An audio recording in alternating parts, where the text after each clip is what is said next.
আমাদের আজকের এই প্রজেক্টটা জবটার নাম কি ছিল? Layout plan of A building. একটা বিল্ডিং এর লেআউট প্ল্যান। লেআউটটা করা যায় যেটা ম্যানুয়াল পদ্ধতিতে, যেটা মিস্ত্রিরা করে সুতা দিয়ে বা এই মাটাম দিয়ে এটা করে, কিন্তু আমরা একটা ডিজিটাল পদ্ধতিতে করব, যেটা আমাদের ডিজিটাল পদ্ধতিতে টোটাল স্টেশন যন্ত্র আছে, থিওরোলাইটার আছে, লেভেল যন্ত্র আছে, এই সবগুলো দিয়েই করা যায়। আমাদের এই যন্ত্রের নাম হচ্ছে লেভেল যন্ত্র। এই যন্ত্র দিয়ে আমরা বিল্ডিংয়ের লেআউট প্ল্যান করব। লেআউটটা মূলত কেন করা হয়? বিল্ডিংয়ের যেটা কোলামের সেন্টার করে, এটা খুবই ইম্পর্টেন্ট একটা জিনিস। সেন্টার করে একটা কোলাম থেকে আরেকটা কোলাম যে সেন্টার নির্ণয় করার জন্য এই কাজটা করা হয়।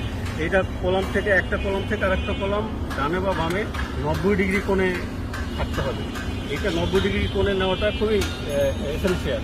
কারণ 90 ডিগ্রি যদি অ্যাঙ্গেলে না থাকে, তাহলে দেখো বিল্ডিংয়ের প্রত্যেকটা রুমে আমাদের কোনো যদি ফার্নিচার সেট আপ করতে যাই, খাট সেট আপ করতে যাই, তাহলে তো কর্নারে থাকবে না, ওয়ালের বরাবর থাকবে না, জায়গা নষ্ট হয়ে যাবে। এই জন্য এই কলামটা এই বিল্ডিংটাকে 90 ডিগ্রি কোণে নেওয়ার জন্যটা হচ্ছে এই লেআউট প্ল্যানটা করা হয়।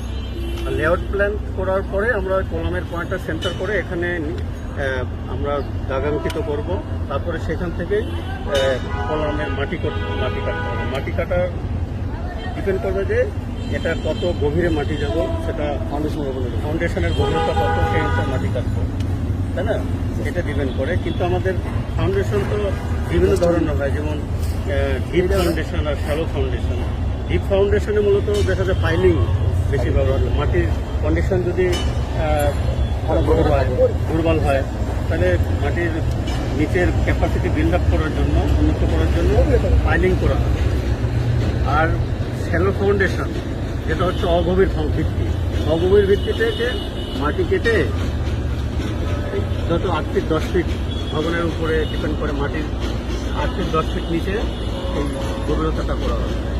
শ্যালো ফাউন্ডেশন আবার বিভিন্ন ধরনের, যেমন স্ট্যাপ ফুটিং আছে, তারপরে র্যাপ বা ম্যাট ফুটিং আছে, হ্যাঁ, কম্বাইন ফুটিং আছে, স্প্রেড ফুটিং আছে। স্প্রেড ফুটিং বলতে ব্রিক ফাউন্ডেশনে বেশি ব্যবহার করা হয়। আর যদি স্ট্যাপ ফুটিং, তারপরে কম্বাইন ফুটিং, তারপরে র্যাপ ফুটিং, এটা সাধারণত আমাদের এই শ্যালো ফাউন্ডেশনে আরসিসির ক্ষেত্রে ব্যবহার করা হয়। হ্যাঁ, আমরা যেটা আজকে করবো এটা হচ্ছে স্ট্যাপ ফুটিং, মানে একটা আলাদা আলাদা সিঙ্গেল ফুটিং, এই যেটা আলাদা আলাদা করা আছে এখানে ধরতে পারো।